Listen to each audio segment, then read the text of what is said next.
VocalEye Almost Live Zoom, A Day in the Life of a PWD, hosted by Amy Amantea, with special guest Jennifer Burgmann. Welcome to this VocalEye Almost Live event. My name is Amy Amantea. My pronouns are she, her, and I'm the Associate Director for VocalEye. I'm your host for these online Almost Live events, and I'm a member of the blind community. And it's always such a privilege to share time and space with you all in this Zoom room. And a big thank you to those again who have supported VocalEye. A big shout out to a couple of folks that became monthly donors. That's wonderful. Thank you so much for that. Every little amount makes a difference. So if you feel like you have capacity, and it's not an obligation, we always put a link in the chat. And the other thing that you can do to support us is to just keep sending in those testimonials and those letters and let us know how and if this programming is impacting you, because all of those words that you share are words that we can share with our funders to support getting money to continue to run this kind of programming. If folks happen to be watching this particular event on our YouTube channel, well, there's a couple of little things we'd like you to do. There's a little button called like and a little button called subscribe. And if you hover over those and click on them, that would be wonderful. VocalEye is broadcasting to you all from the traditional and stolen lands of the Coast Salish peoples, in particular the Squamish, the Musqueam, and the Tsleil-Waututh First Nations. So I was thinking about what I wanted to do for my land acknowledgement, and tonight we're going to share a couple of comic strips done by our artists. So I thought about looking up comics and cartoons that are done by Indigenous artists. So let me read to you a little bit about what I found. Comics and cartoons have existed for centuries. I think we probably all know that.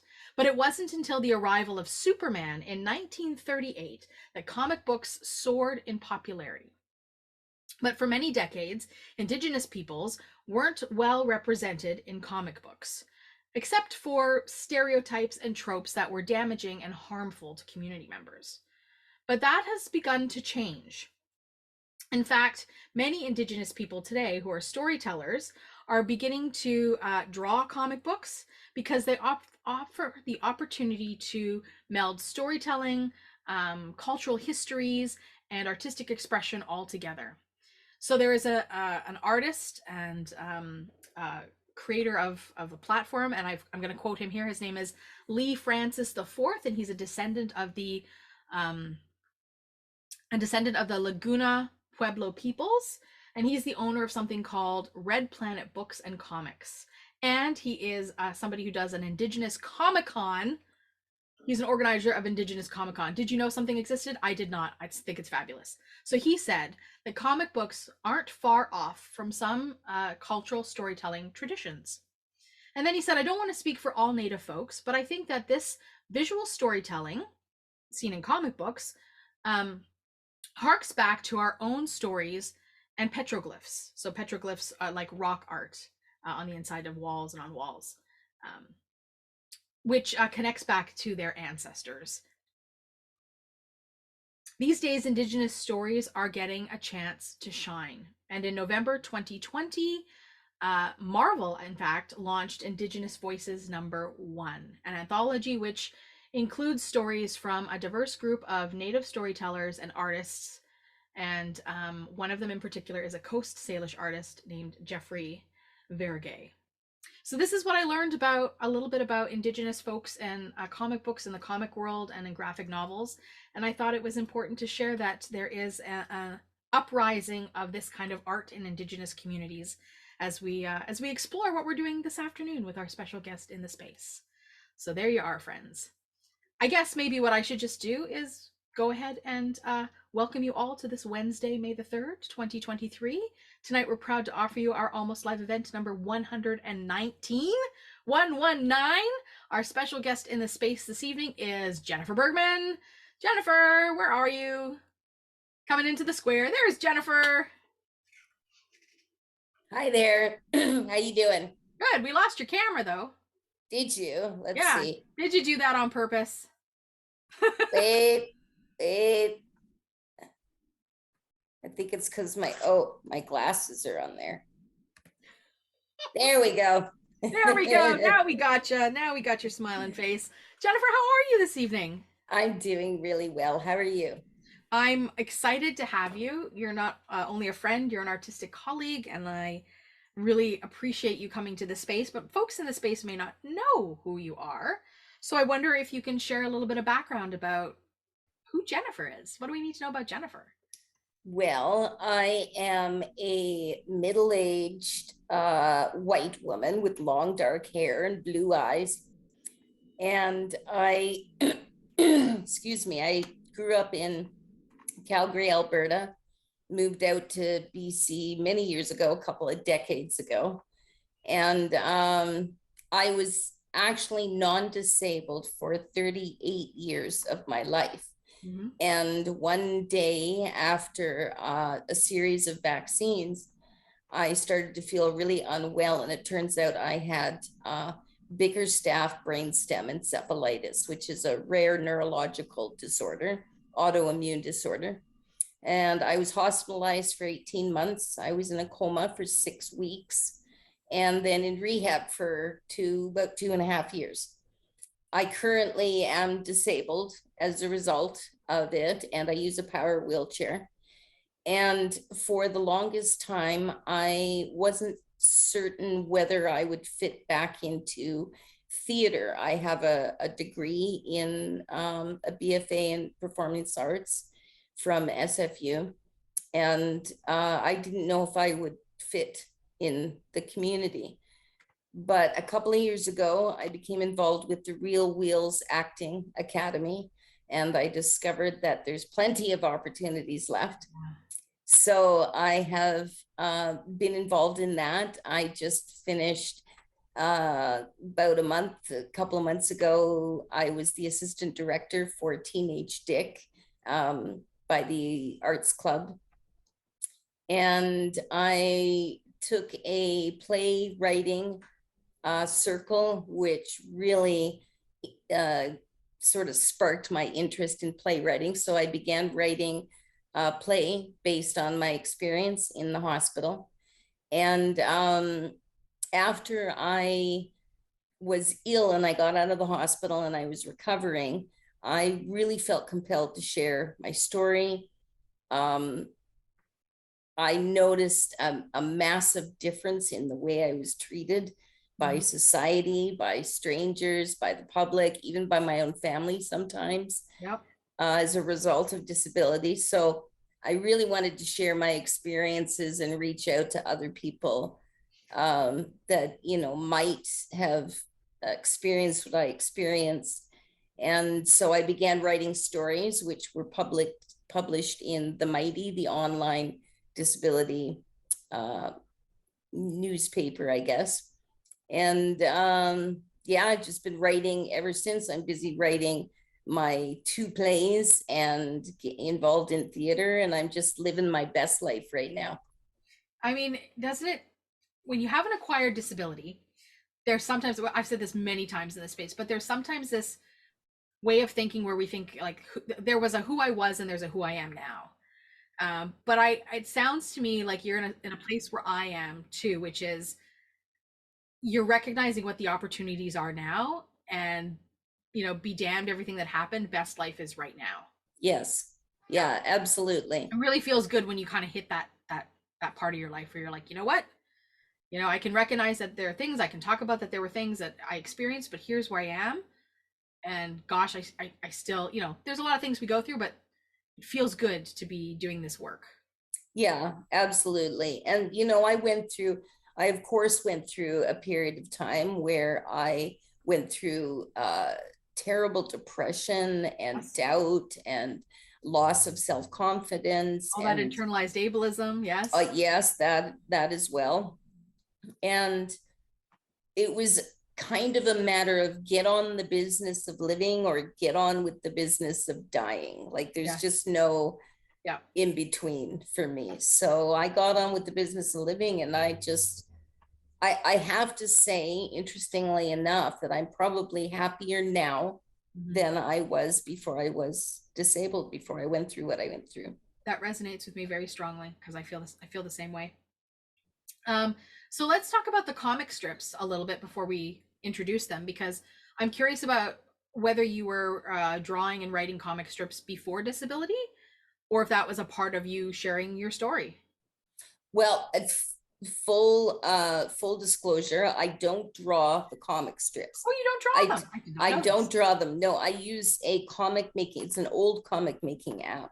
I have all kinds of artistic abilities, but drawing, painting just isn't one of But them. this is great. This means I can write a comic strip too, because I don't have to draw it. That's right. Yeah. Okay. So, but I had all these ideas. I mean, through my experiences and through experiences that other disabled people with different disabilities from mine shared with me, I wanted to find a way to show these situations, to satirize them, to show how sometimes absolutely ridiculous the comments and the platitudes and the jokes are that we get from non-disabled people. And so, you know, I had these ideas of comic strips running through my head. Well, I couldn't draw them, couldn't find someone to draw them for me. So I went and I found an app and I started making these comic strips. And even now, still, I've got almost 400 of them made. And I still occasionally have people contacting me and saying, oh, you got to make this, you know, this experience I had into a comic strip. Because all of them, all these experiences that I've made into comic strips are all either experiences that I've personally had or that I've heard other people tell me stories about. So they, you know, I have some people saying, does this actually happen? And I'm like, yep, that's where I got the idea. I got a story from someone. Yeah. Oh, you and I should chat. I got a couple of stories I could share that might make a comic strip or two that would turn people's heads. A project for another day, right, Jennifer? Maybe, yes. Enough projects. But you were also a writer before disability. Yes? Yeah. No? Yeah. Yes, I was. Yeah, I've always been a writer. When I was a child, I had big dreams of being a famous novelist or something. But yeah, I've always expressing myself through words, and especially when it resonates with other people and I impact other people with, you know, the words that I use, has always been something that I find incredibly fulfilling. Yeah. Yeah. Awesome. Well, I know that we're going to experience some of your comic strips and we're going to experience a bunch of your writing tonight. I don't know that we need to throw out a content warning, but obviously we're going to talk about stuff that's deeply personal to you. Ableism, of course. There may be a choice swear word or two in there, but we're all adults in this space. So, you know, I just ask folks to engage with the content as they need to engage with the content. But I'm really excited because some of these pieces I have heard, some of these pieces I've invited you to perform in other spaces, and some of these pieces will be new to me too. So I'm just a big fan of your work. And with more than 40, like 40 of them published in the Mighty? Yes, yeah. So that's no small, you know, CV there, Jennifer. Yeah, I guess they like my writing. That's good news. Yeah. Well, I mean, there may be space for you to come join us again and share some more work, especially since you got 2 plays that you're writing. It's all sorts of opportunities. So of course, anytime. Yeah. Well, I say that we bring up our first comic strip and we talk through this because you also have written image descriptions for these comic strips, which is so wonderful. So we'll get Rick to bring up the comic strip, the first comic strip. Jennifer, what is this one entitled? Comic strip 1. This one is called Inaccessible Notice. Inaccessible Notice. Okay. Inaccessible Notice. And excuse me, I just have to get my glasses on. Okay, so frame 1. A blonde blind woman is wearing a red dress and using a white cane. She stands at a bus stop waiting for the bus. A bald white man is reading a notice attached to the bus stop sign. Then in frame 2. Okay, we'll get Rick to switch to frame 2. The man passes by her as he leaps. Then in frame 3, 2 white women holding hands arrive and also read the notice. Then in frame 4, they also leave and pass by the woman. A black man arrives at the bus stop. The woman is beginning to look quite distressed. Then in frame 5, the man also reads the notice. The woman, now irritated, is checking her phone. In frame 6, the man passes by her as he leaves, and as he passes, the woman calls out, "Excuse me, do you know if there's something wrong with the bus? I've been waiting for 45 minutes. Then in frame 7, the man stops and points at the notice. He says, "Oh yeah, there's a notice on the bus stop sign that says it's been rerouted." Exasperated, the woman rolls her eyes. Thanks, Rick. You can pull that down. I think that this is probably something that's happened to every person in this room, which is why I wanted to share it. I have stood in front of bus stops with written signs on them, and buses have gone by, not stopped, and people have gone by, and I've waited and I've waited and I've waited. And even the information that the guy gives at the end, the bus has been rerouted, is not useful information. Right? Not, oh yeah, it's been rerouted to X street and Y avenue, right? Oh, that's so frustrating. So thank you for sharing that. I think that that's brilliant, and absolutely resonates. Well, we'll share a couple more comics as we go through stuff. But Jennifer, before we have you read your first piece with us this evening, do you want to introduce Bathing? How would you introduce this piece? Well, this is a piece that I wrote. I wrote it in prose to start with. And it was just to share what one of my good memories were in the hospital, because I'm afraid I don't have many of them. I had an awful lot of, sort of regular, not mean, but not extra over the top nurses. I had about a handful of really great nurses. And then I had a handful of really shitty nurses that were actually outright abusive and cruel. Yeah. So this was a moment that really sticks with me, will stick with me forever, when I needed it most. And when I began writing my play, this is the scene that I actually started to write. I adapted it, the prose, into something that's actionable for a play. Mm-hmm. All right, well, I'm going to turn my video off so that we have just you while you share this story. So just Jennifer, little old me. just little old you, you're the artist. Okay. This is called Bathing. The longer I remained in the hospital, the more it felt like a prison. The stark white walls were the boundaries of my solitary confinement. My guards, in the guise of nurses wearing long-suffering expressions, tended to me in a detached and efficient manner, addressing me with neither warmth nor animosity, their touch neither gentle nor rough. And so fleeting moments of tenderness and genuine kindness have forever been burned into my memory, like this story. I'm laying in a hospital bed. The sheet underneath me is wrinkled and moist with sweat. I cannot remember how long it's been since I walked into the ER. A week, perhaps, maybe 2.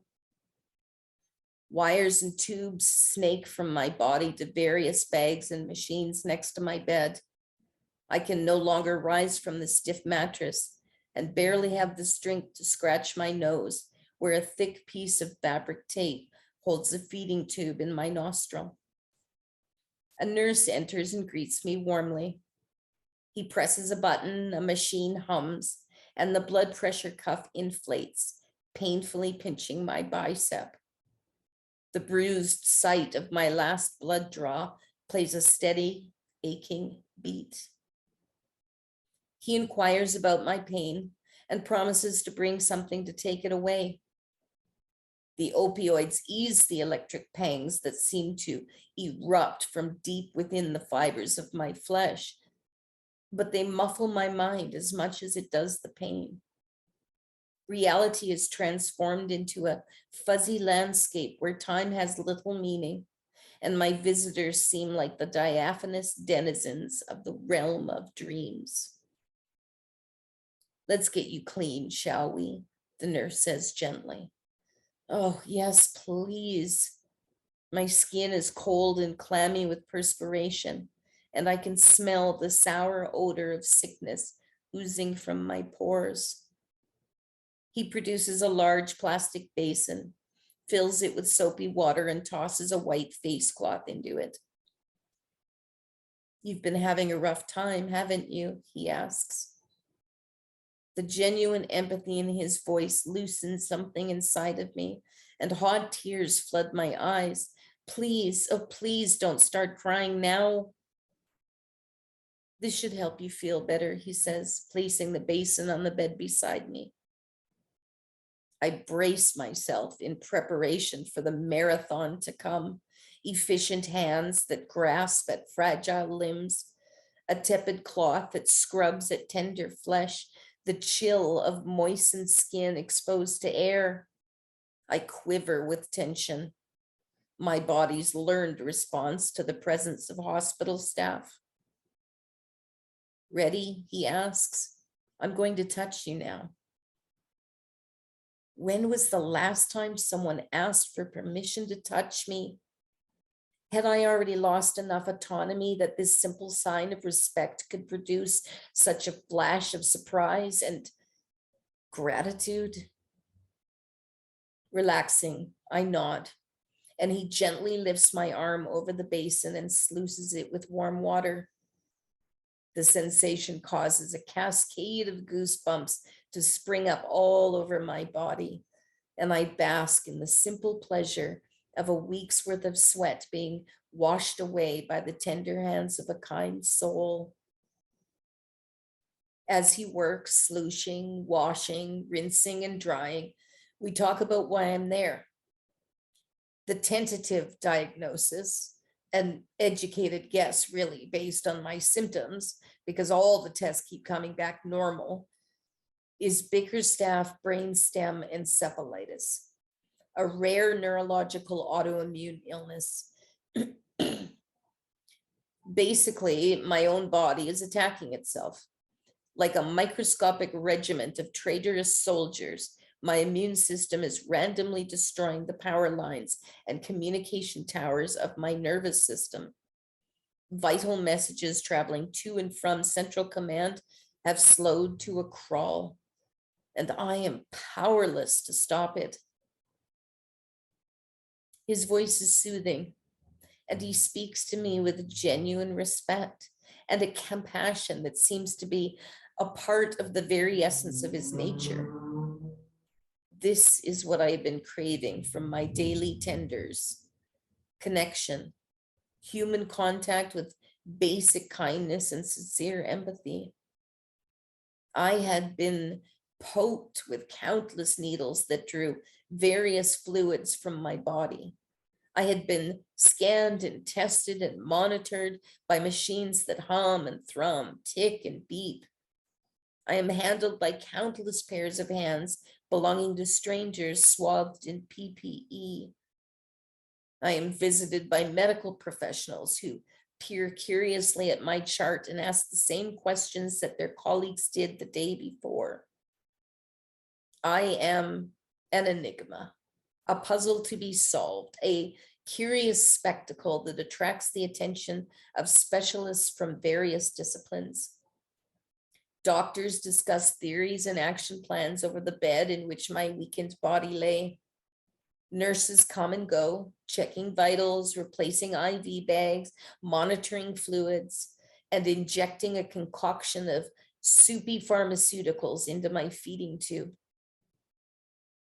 Sometimes they speak to me in the dulcet tones reserved for children and animals. Sometimes they enter my room without even a greeting to acknowledge my existence. I feel like a breathing bag of flesh and fluids, arrive but irrelevant.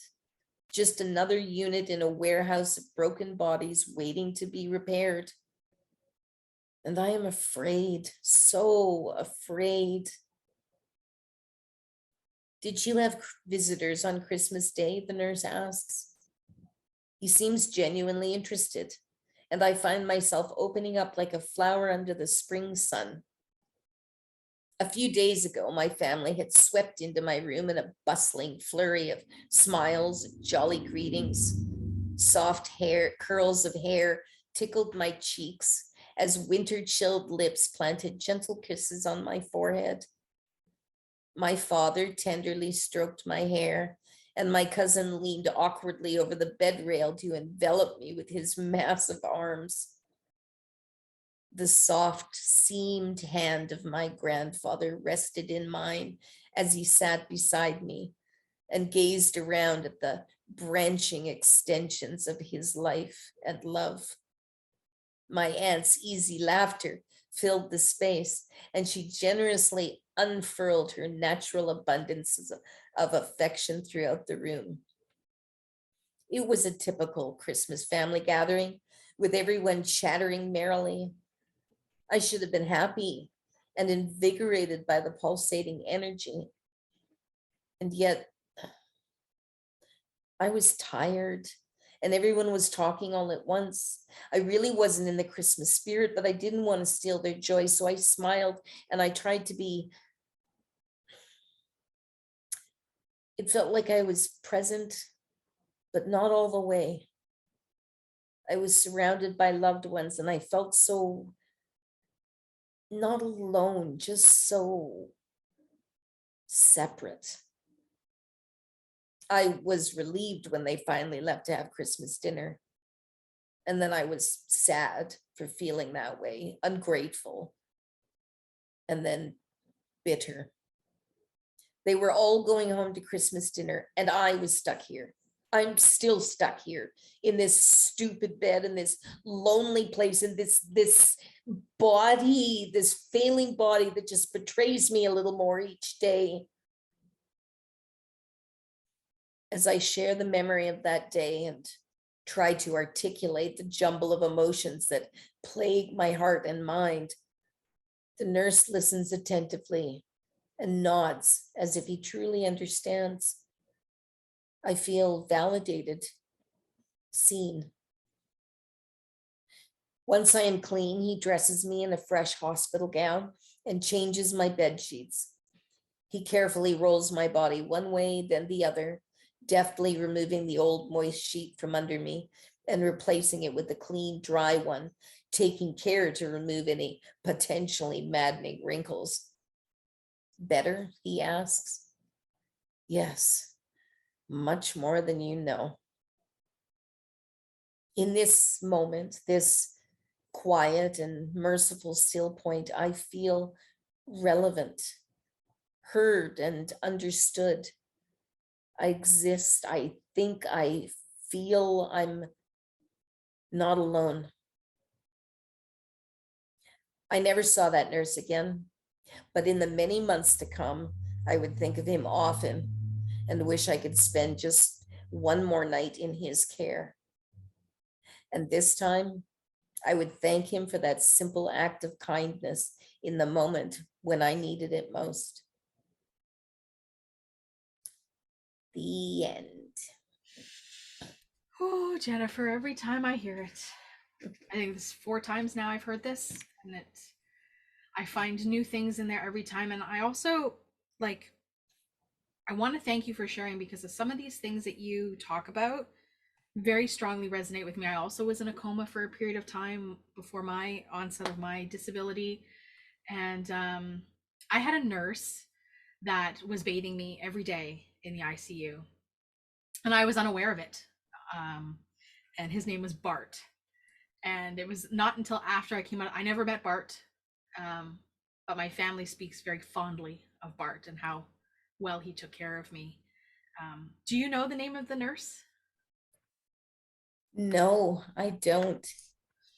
It's an interesting thing when we think about people who took such gentle care of us. And this is like a funny thing that happened in our lives, whereas my mother works at a dental office that's about 2 blocks away from our house. And one day, the doctor in the ICU, Dr. Fingland, came into her dental office as a patient, and my mother was like, you right, like she had been in a space with some celebrity. Yeah. And he remembered me, and I've never met him, and we've never seen him since, but he lives in my neighborhood. So you know, some greater power out there is maybe watching out for us. My question for you, I've asked you this question before, is when you read this, when you wrote this, were you in a place where you could were you in a different place with this story? Because it's a difficult memory perhaps, and so where were you when you wrote it, and how do you feel when you read it? Well, for this story, I was just past the healing, the processing part. And I was, looking for things to be grateful for. I was still in a place where I was still depressed, still not really looking forward to spending my life as a disabled person. And I wrote this one day. I'm not even sure what compelled me, but I know that I was looking for things to be grateful for, things to remember. And this came out of me.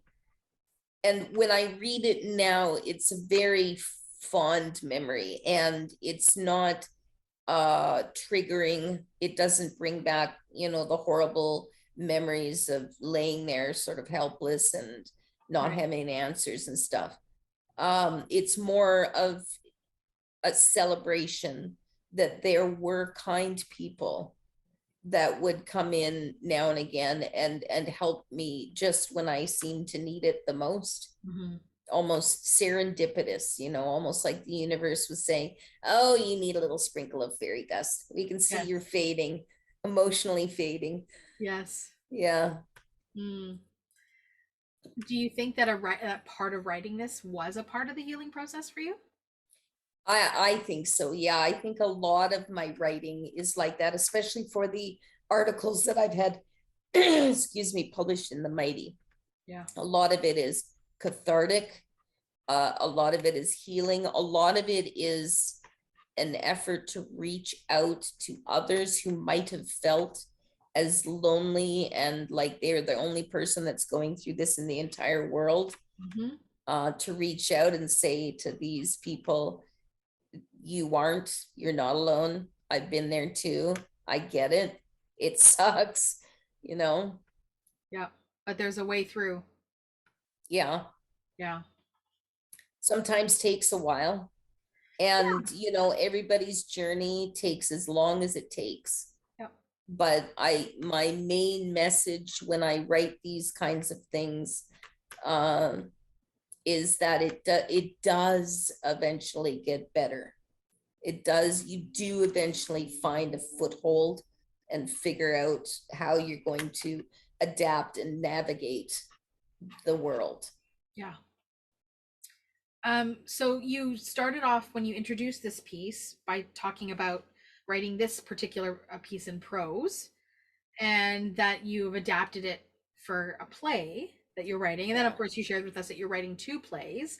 So I know you have a couple of scenes, I think they're like monologues, right, from plays.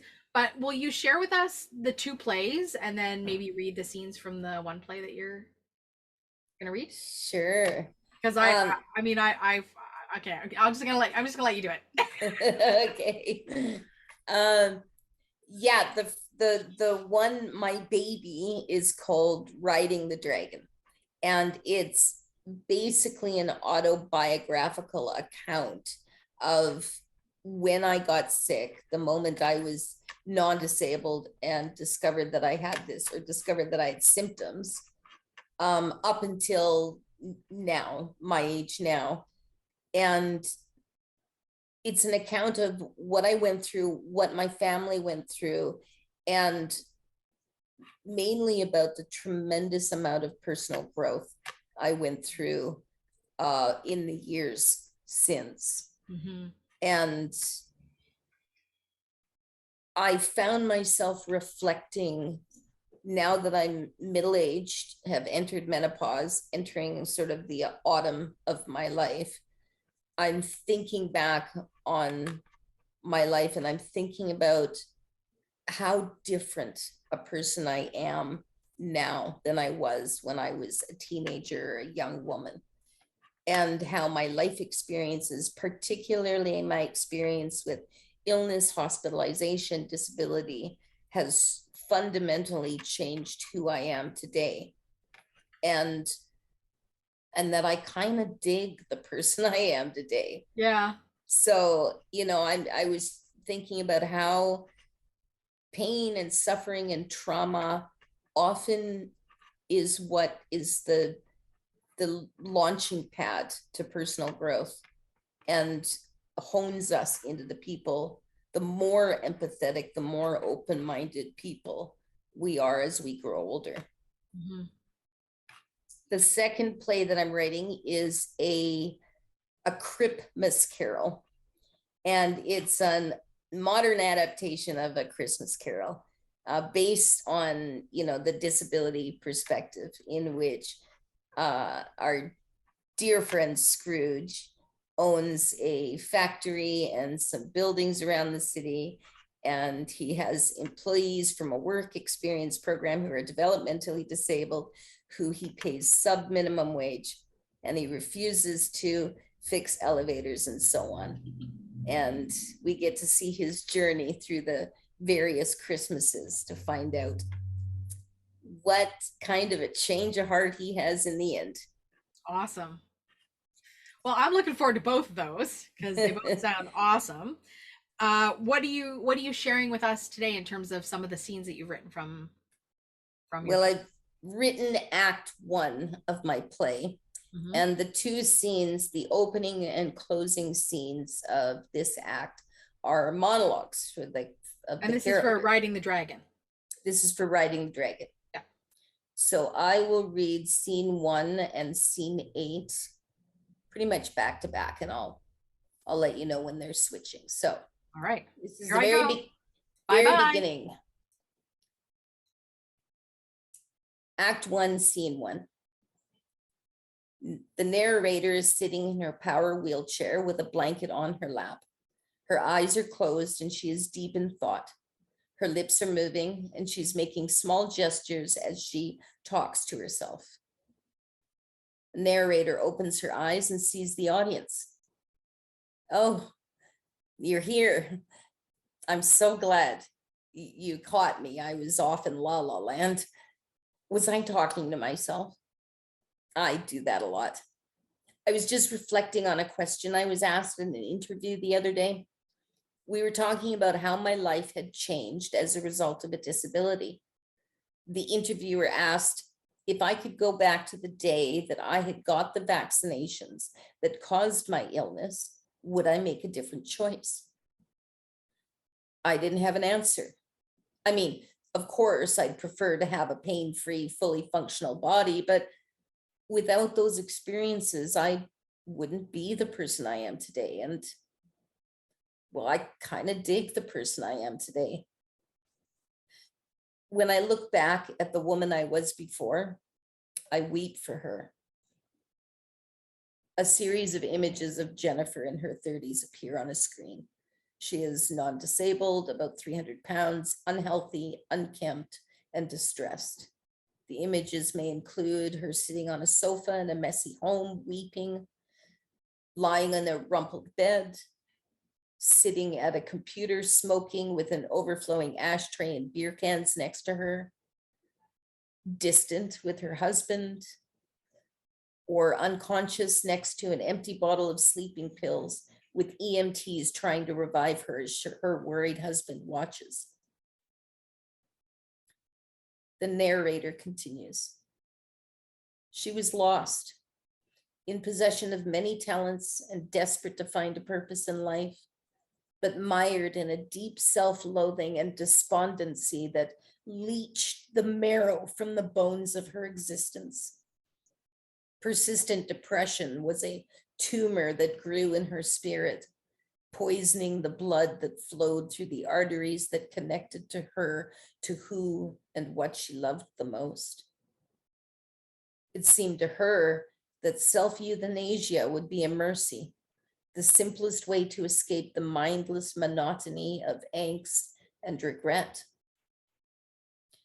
The young woman that came before her was self-absorbed and volatile. A series of images of Jennifer in her 20s.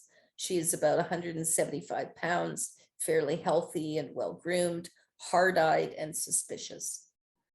Some of the images may be in a self-important pose, partying, drinking, and smoking, arguing with her boss, gazing judgmentally at a group of people her age, flipping the finger, or rolling her eyes at her parents. Narrator continues. She fancied herself as a street smart and wiser than her peers, wrapping her public persona in a cloak of jagged edges and lashing out at anyone who dared question her. Why she was so angry, I honestly couldn't say. Perhaps it was the multitude of traumas she had experienced as a consequence of adolescent misadventures. Perhaps it was the regret of missed opportunities and the realization that life was often neither simple nor fair. It seemed to her that the world was filled with obstacles designed to thwart her every effort, and this frustrated her inflated sense of entitlement.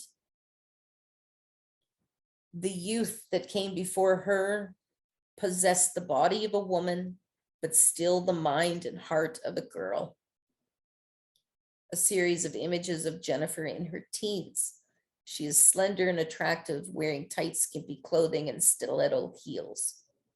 Images may include climbing out of her bedroom window late at night, hanging out and smoking on a street corner with rough-looking people, snorting cocaine, being beaten by a boyfriend, leaning into the passenger window of a car, prostituting herself, pregnant or in prison.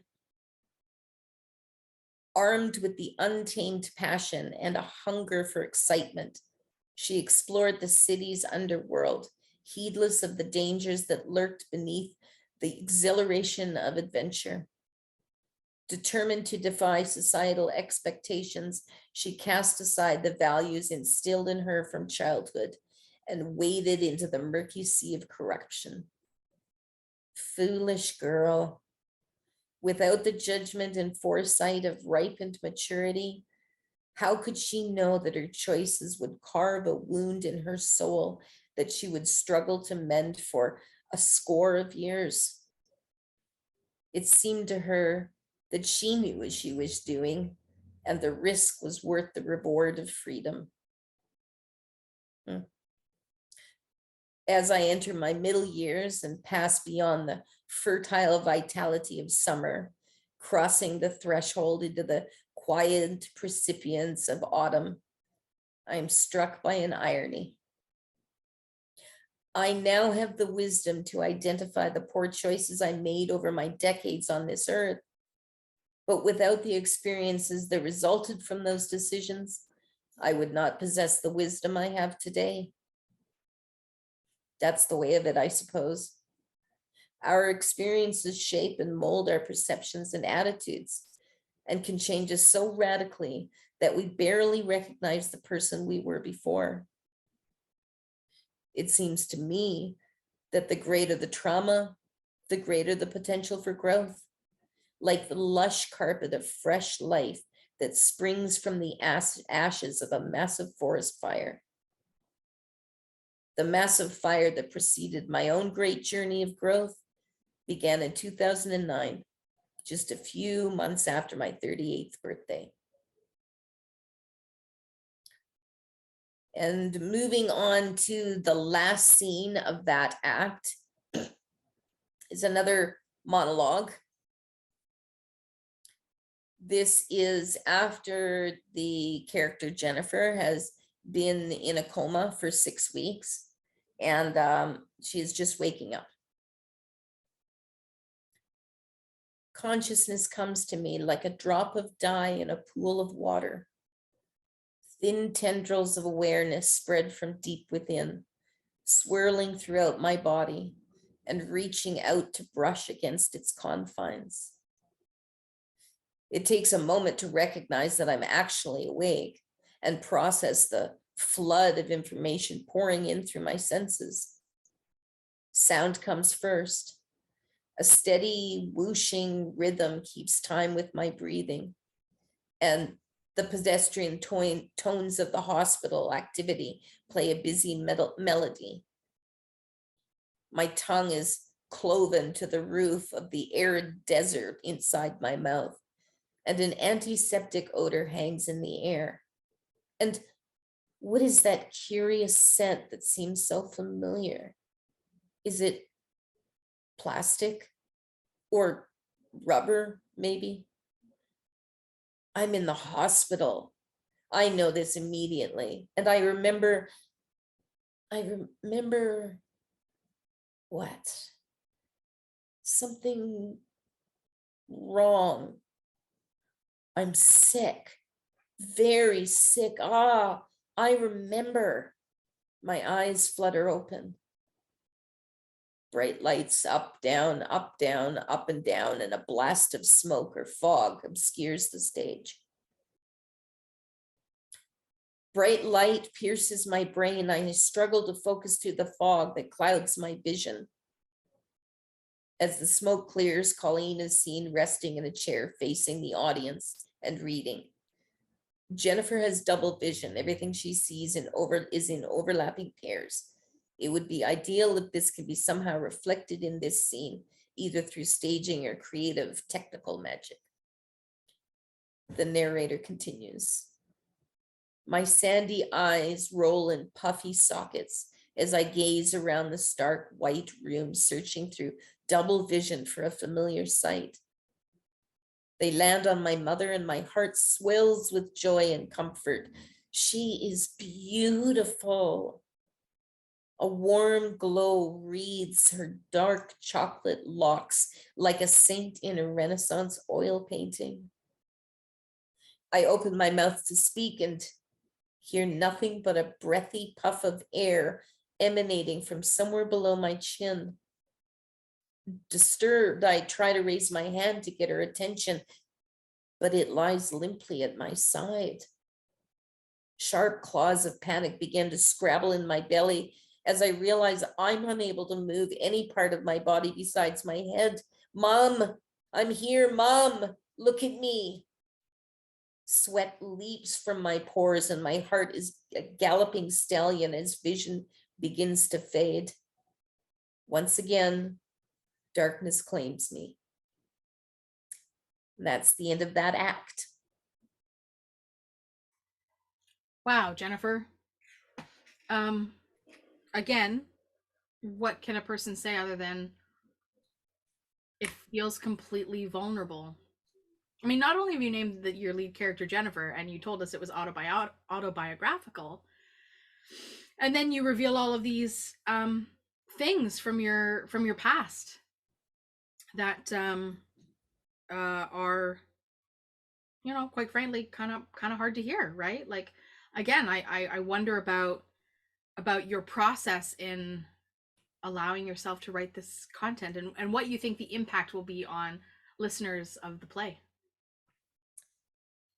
Well, when I write, particularly about my own personal experiences, I try to be as completely honest and genuine as I can be, because I feel that if you're writing something to share with other people, to share with the public, you're doing yourself and the public a great disservice by holding back, by not laying it all on the line. And the reason I'm writing this play is so that I can impact other people, so that I can share my experiences and let other people know who have been through the same thing or are going through the same thing or have loved ones that they are watching suffer, know that they're not alone, that other people have gone through it. And also to share with the rest of the world who perhaps don't have any experience with disability, understand what it's like right down on a deep level, what the actual human experience is and the emotional processing that goes with it. And so it's really important for me to try to be as vulnerable as possible. It's not easy sometimes, especially knowing that this might be seen by strangers, by people that, you know, don't know my story, and I'm sharing parts of myself that are very intimate and meaningful to me. But when I have read pieces to other people where I have been very honest and genuine, the response that I get from them is so satisfying and gratifying and fulfilling to know that I've touched people in a way that might change them forever. Mm-hmm. And to know that people feel like they're heard, that they're seen, that they're understood, because somebody like me was willing to share those feelings that maybe other people don't feel comfortable sharing. And that's the power of representation. That's why it's so important to see, air quotes, our stories, right, on stages, so that people can connect. And if it's not their particular story, they can learn, and they can be exposed to and perhaps empathize. Um, yeah. Um, I'm curious about like the process of your writing from like I don't know how I ask this, but like how you edited this. Like, do you write a whole bunch of stuff down and go through it and comb through it and edit it and say, oh, this is too much here, this is not enough there, or does this like pour out of you and it's almost publishable the minute it pours out of you? I'm very fortunate in that I can organize my thoughts in my head very well, so that when I put it down on paper, it's pretty much how I'd like it to be. Mm-hmm. That's just a natural thing that I've always had, and I'm very grateful to have it, because that means, well, it means that I don't have to go through, you know, edit after edit after edit after edit. But it does take me a long time to write, because I am processing as I'm writing it down. So I may work on the same line over and over again until I get it right before I move on to the next one. So the actual writing of things takes a lot longer, but then the editing part, you know, doesn't take as much time. Right. I wish I had the ability to organize my thoughts. My thoughts are like, ooh, shiny thing, ooh, shiny thing, ooh. So, and folks in this space have heard me say this before. I'm not a writer. Like I've been forced to write stuff and I've been successful at doing it, but the process for me is very strenuous and very challenging, and I don't enjoy it. So I tend to shy away from it when at all possible. So I always learn from folks who are able to share their process.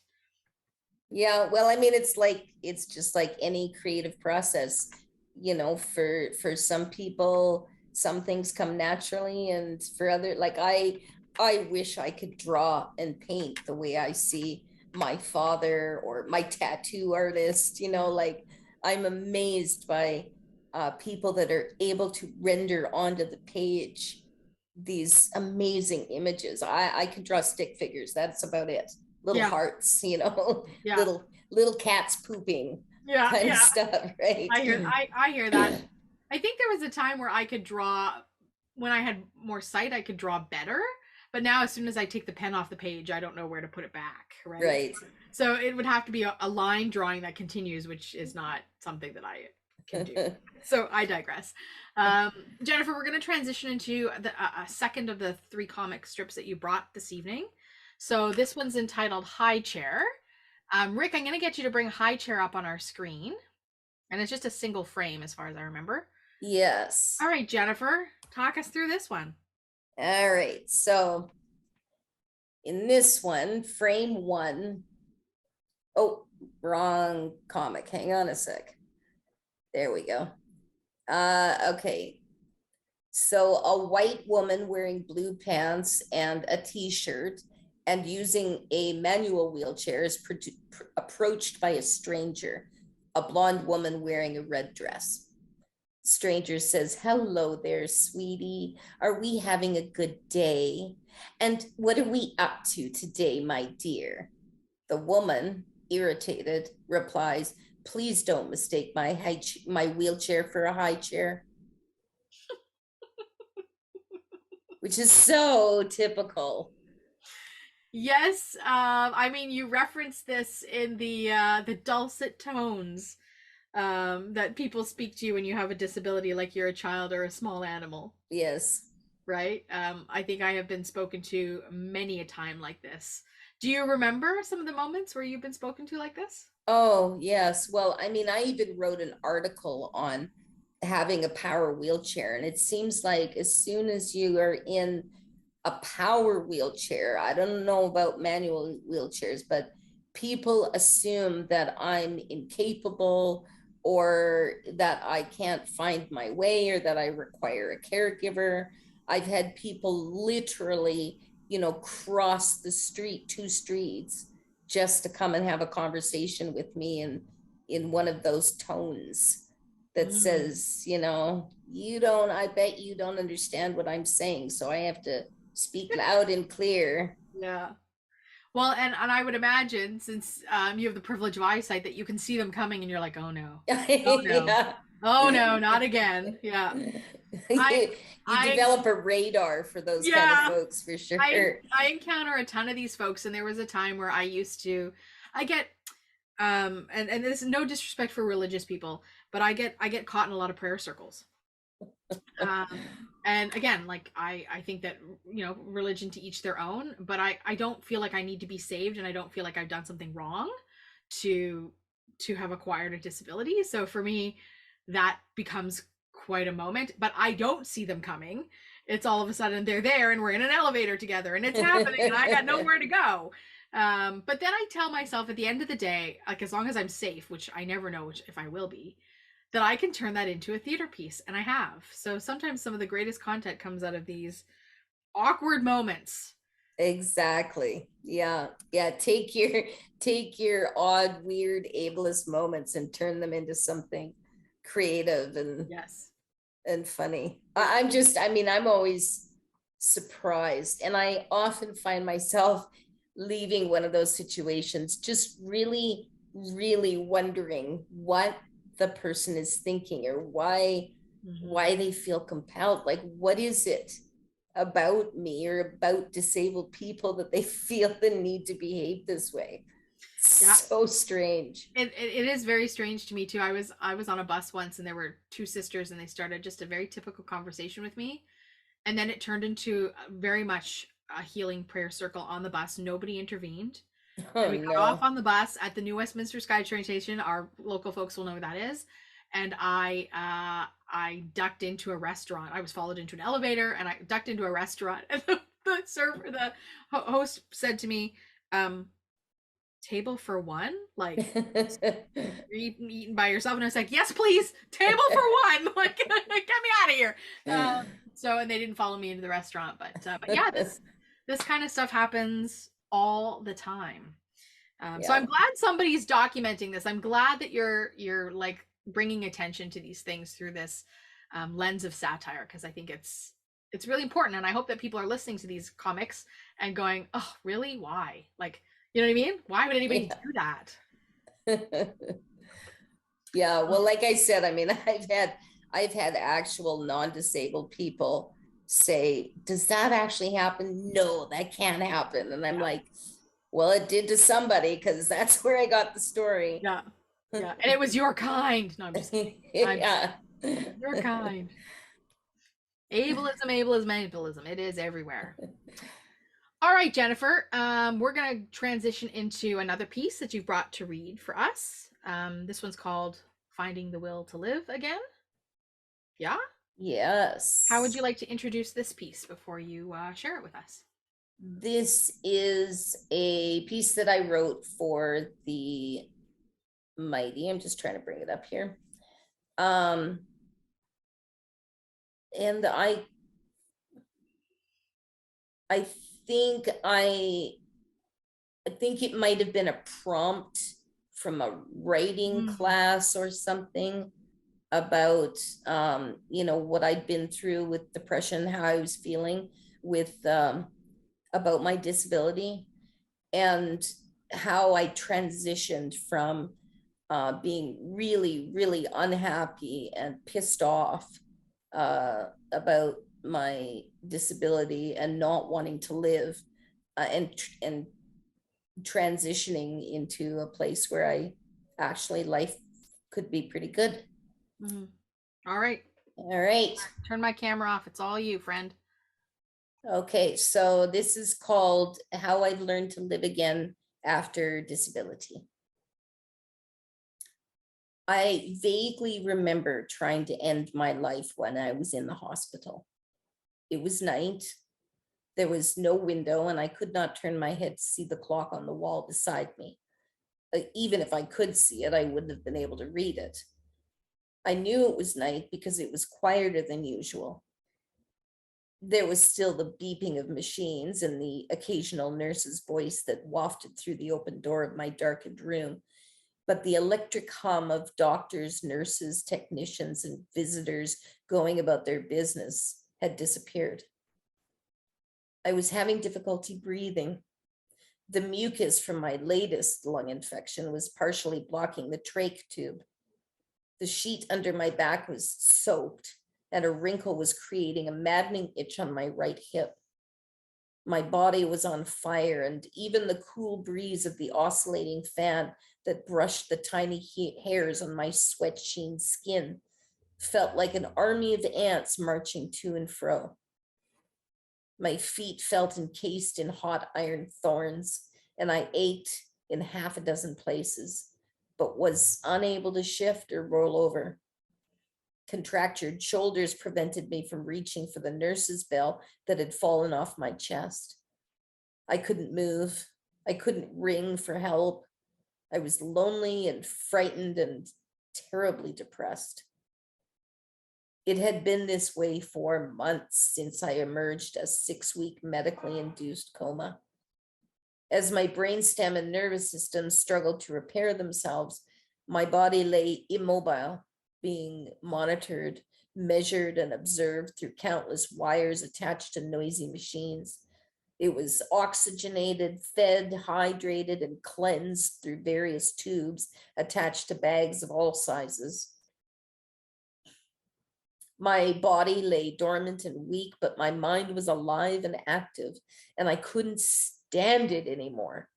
I wanted to die. I wanted to drift away from this ugly void where every waking moment meant being trapped in a fleshy cage permeated with discomfort, pain, fear, isolation, depression, and utter hopelessness. I hooked a finger under my tracheostomy and pulled it out. I didn't really plan it or work up to it. I just did it. I was already medicated and so sleepy.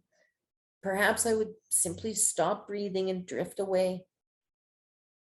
When I woke up, I was admonished by a nurse demanding to know, what were you thinking? What was I thinking? I was thinking about how much I hurt. I was thinking I might be losing my mind. I was thinking my life was over anyway. I was thinking I had no future. I was thinking I'd rather be dead. But I couldn't articulate any of this, so I burst into tears. After the third time I pulled out my trach, My family was asked to sign a DNR order again because I, quote, obviously didn't want to live, unquote. They declined, hoping that my mental health would heal along with my physical health. By then, however, seeing how much pain I was causing them, I had given up trying to end my life and fell into a deeper depression, believing I would never recover enough to leave full-time care. Although not fully, my physical health did begin to recover. My mental health, however, did not at first. After 18 months, I left the hospital with depression, anxiety, PTSD, and an abject fear of the future. I never, ever wanted to go through that again. And even the remotest possibility terrified me. I wrote an advanced directive stating my future wishes: no tracheostomy, no CPR, and had it notarized and signed a DNR order of my own volition. Every year for 3 years, I signed a new DNR order and registered it. It brought me peace of mind to know that I would never suffer like that again. Meanwhile, as I struggled to adapt to my impairments and navigate the world in my, quote, new body, the depression and PTSD held me in a vice grip. I railed against the unfairness of it all and daydreamed scenarios where I would be killed quickly without having to do it myself. Pain and spasticity racked my body, and I begged to God I didn't believe in to end my life. And then something happened. It began to change. I began to change.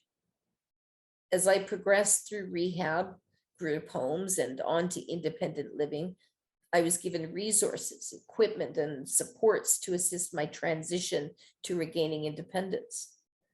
My power wheelchair gave me a freedom I thought I'd never attain, and I began to spend much more time out in the community. A team of medical professionals from various specialties monitored and supported my progress. Surgeons helped me regain the use of limbs I thought were lost forever. Social workers and counselors helped me to enter programs and attain the resources I required to live as independently as possible. I was even able to see a psychologist for a while free of charge, which kickstarted my journey to personal growth. When I moved into my family care home, which is my own suite inside my caregiver's home, where she lives with her husband and 2 sons, I fought against yet another change and struggled to adapt to a new environment and caregiver.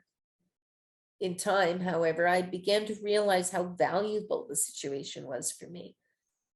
Because there was someone available 24/7, I was free to conduct my life as I wished. My independence blossomed and my confidence grew along with it. Unable to work, I spent much of my time pursuing new interests and revisiting old hobbies. The trauma I had suffered, coupled with the discrimination I was experiencing because of my disability status, fueled my creativity and desire for justice and equity. I began to write again, and my stories were published. I did some public speaking about my experiences and growth. I created a website and Facebook page dedicated to disability advocacy. My mental health began to improve, and I slowly began to realize that I was genuinely happy. So when the expiry date for my DNR order came around, I let it pass. I was acutely aware that this meant the possibility of future suffering, but my perceptions and attitudes had completely changed. I had not only survived, but I was thriving, and I had much to live for. It has been many years since that day, and I have continued to learn, grow, and flourish. I still live in the family care home, and I enjoy autonomy and independence in most areas of my life. I have reconnected with the daughter I gave up for adoption when I was a teenager and met my 2 granddaughters. My marriage was stronger than it was before my illness, and the rest of my relationships are mutually loving and respectful. I generally feel safe, secure, and fulfilled, and I haven't had a major depressive episode or PTSD trigger in 2 years. I no longer wish for death. I have things to look forward to, relationships to build, and goals to fulfill. I want to live. I'm not saying this transformation from wanting to die to wanting to live was easy or magical. It was long and often painful process of physical, mental, and emotional recovery and growth. And I'm not saying that my life is now all pink clouds and unicorn farts.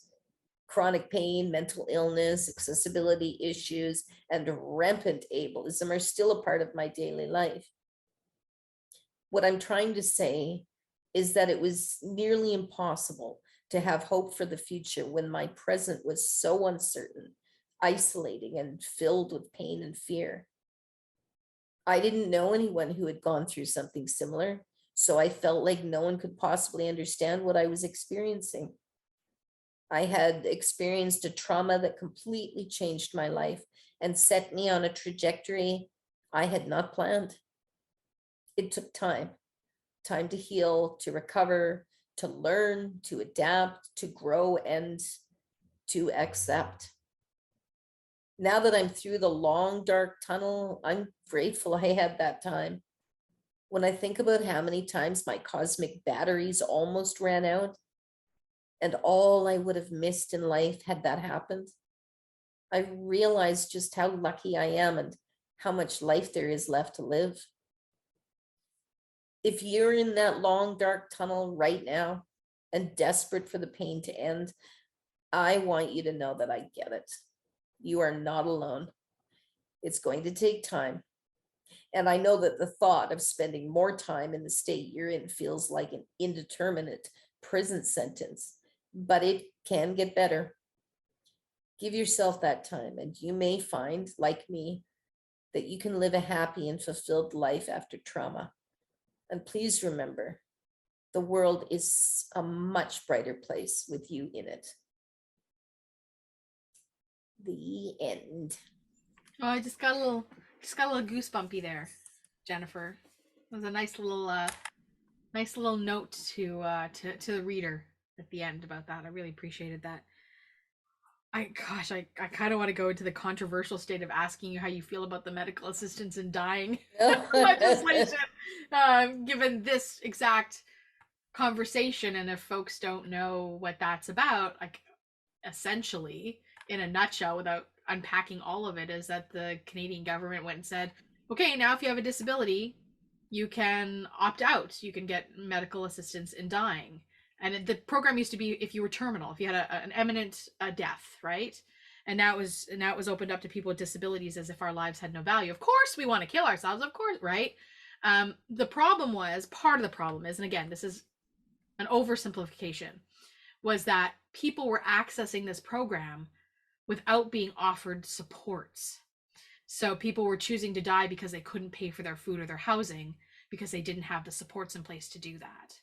So those were kinds of, but when I hear this story reflected, it makes me wonder whether that's something that you think about in terms of that legislation, whether you think that, everybody has the right to make that decision for themselves, or whether the checks and balances aren't quite in place. Or, I know it's kind of an unfair question, but do you want to go down that rabbit hole, or should I just zip it? Yeah, no, I do think about it quite a bit. I actually have a family member that's struggling with that whole issue right now. And I'm a bit of a fence sitter on it. Yeah. On one hand, I truly believe and will defend anybody's right to choose to live and die on their own terms. Mm-hmm. And so I think the MAID program is a fantastic resource for people that are suffering terribly and need to get out. It's time. Mm-hmm. But like you said, the checks and balances aren't there. I think a lot of people are choosing MAID because they can't afford to live. They're choosing to die because they can't afford to live. And that's because the systems and the resources and the funding is not either in place, or it's not being offered, or it's being withheld. Mm-hmm. And that, to me, is really disturbing, really disgusting, that the government, the citizens, are willing to allow people with disabilities, with neurodivergence, with mental illness, with addiction, to choose death simply because the resources aren't there for them. Yeah. Or that we as a country, as a society, won't provide it to them. That's the part that I find really disturbing. It's cheaper if we just die, right? Yeah. Like, that's how it feels. I tend to agree with you on the defense of allowing people to choose how they want to exit this world. And maybe a legislation like this has to be open to everybody, whether you live with an illness, whether you don't live with an illness, whether you're able-bodied, whether you, right? Like, any person who wants to access this kind of programming, as long as the checks and balances are in place. You know, not, well, you have to have a disability first, or you have to have mental illness first, or you have to be imminently dying. Because there may be able-bodied people out there who are like, yeah, you know what? I just don't enjoy this life for whatever reason. So if you're going to make it, then make it for everybody, anybody to access. Yeah. And well, and at the very least, provide the resources. Absolutely. Because, you know, it's very true that suicide or dying with the help of a physician is a temporary, is a permanent solution. Yeah. And a lot of things are, a lot of pain and suffering that we experience as human beings are temporary, or you are able to heal from. But society and the government needs to provide those resources and that funding in order for a person to heal, in order for a person to live a fulfilling life. Right. And if those aren't there, then basically the message that we're sending is, you're not worth keeping alive. So here, we'll let you kill yourself. We'll help you. Yeah, we'll help you. We'll help you. Thanks, Jennifer. I know that we could spend all of our time talking just about this subject, because again, this is just scratching the surface of the nuances that are there. So I don't want people to think that this is the be all and end all of this kind of discussion that's happening in the disability community. And for some people, they may not be aware that this is happening in the disability community. So, and it's very complicated. It's a very complex. Yeah. Can't be summed up in, I think it would take many, many hours to discuss. Absolutely. Well, thank you for going, dipping the finger in the rabbit hole. That's what we did. We just dipped a finger in the rabbit hole. And again, in this piece, you were very vulnerable with us and shared with us about some of your connections to family, to a husband, to a daughter you gave up for adoption, to grandkids that you've reconnected with. Are these folks still in your life?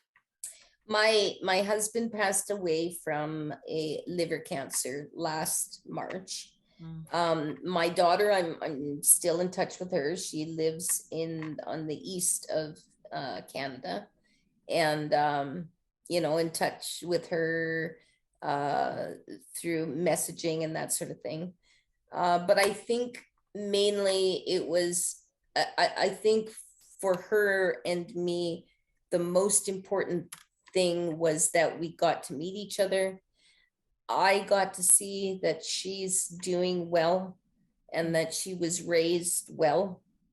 And she got to know a little bit about where she comes from, and that she comes by mental illness, honestly, and all the different quirks in our family, and get to meet different. And the most wonderful thing is that my grandfather, before he passed away, got the opportunity to meet her and to meet his great granddaughter. Yeah. What a gift that is. Yeah, I mean, a lot of the people that that I've connected with are still in my life, and I wouldn't have had any of that had I gotten my wish while I was in the Yeah. hospital. Yeah. I guess there must have been some buzzer that goes off when the trach gets disturbed, hey? Yeah, they're in there pretty quick, man. Yeah, when you're in like CCU and Yeah. yeah, you can't you can't get away with that kind of stuff. I found They out. got their eagle eyes on you. That's right. So we're going to transition to a piece called From the Margins. Yes. Yeah. And what do you want to, how do you want to introduce this particular piece to us, Jennifer? Well, this piece, this is based on all the weird, sometimes humorous, sometimes like deeply offensive experiences with ableism that I've had since I became disabled. I'm telling you, it was such a weird experience to be basically non-disabled one day and Yep. disabled the next kind That's of my thing. life too. Yep. Yep. And to see how differently people treated me when I felt like I was pretty much the same person. I'm still the same gal. Mm-hmm. So anyway, I'm not much of a poet. I don't do a lot of poetry. But recently through some of my classes, I've been reading Shakespeare and learning about iambic pentameter. And I really got intrigued with iambic pentameter and how much of a challenge it is to compose really sort of beautiful and melodic verses using this structure with a rhyme scheme. So I wanted to try my hand at it. And so I wrote this poem in rhyming iambic pentameter about ableism, basically, Right. or my experience with ableism. I'm going to let you have the stage, Jennifer. All right. This is called From the Margins. Oh my friggin' God, is this for real? Is form and function all that they can see? This chair should not determine how they feel about my status in society. Must I ignore the blatant stares and jeers and wisecracks, neither humorous nor new? Am I not worthy of respect from peers? Don't I deserve consideration too? For many years, my body functioned well, and I enjoyed the freedoms that it granted. Then came a day when sudden illness fell, and all such independence was supplanted. Misery of mind and body I endured, relearning all of life's most basic tasks. I wondered if my future was secure. Would now this world accept me as I am? Though this vessel that I fill is not the same, and mode of transport quite unlike the norm, the essence of my soul remains unchanged, my heart and mind no different than before. Yet still they view me as an invalid and speak to me in lilting high-pitched tones, each word so carefully enunciated. Since when did I become a 2-year-old? The queries born of curiosity would make me laugh were they not awfully rude. Can you have sex? They boldly ask of me. Then wonder why I give them attitude. How did you end up in a wheelchair? Perhaps you're being punished for a sin. Did your husband find the burden hard to bear? He stayed with you, so you were blessed to have him. Despite how innocent they may appear, the platitudes and judgments sorely chafe. Your life must be just horrible, my dear, yet you carry on. You are so very brave. Though you've twice refused my help, I must insist. One such as you can't choose for your own self. Oh, it's inspiring that you're able to exist and makes me grateful I still have my health. My life is not a freakish spectacle, a titillating book for all to read. I do not owe you explanations full of tales to stimulate some perverse glee. I do not need advice, and save your tears. I'm capable of managing myself. My disability need not be feared, for I am simply human, like yourself. To be quite frank, I live with enough angst without this extra added ignorance. I never have much money in the bank, for meager funds come from the government. I often find the world not built for me, oft blocked from even getting in the door, thrust to the margins of society, rolled eyes and sighs if I dare ask for more. Vast amounts are spent on infrastructure that 25% of folks can't use. Disabled people have so much to offer. Without our insights, think of what you lose. When we are included in a topic, it is the non-disabled who discuss. This approach is senseless and myopic, thus our request, nothing about us without us. There is one thing you really ought to know, important to consider while you're stable. Your body will eventually grow old. Live long enough, you too will be disabled. If not for me, then think about yourself and all the friends and family in your circle. You never know the cards that could be dealt, as flesh and bone is not invincible. Now, if you wish to help, ask our advice. Give everyone the access that they need. Change the systems that affect our lives so disabled folks are free from poverty. As for ableists who dare to press their luck, all I really have to say is this.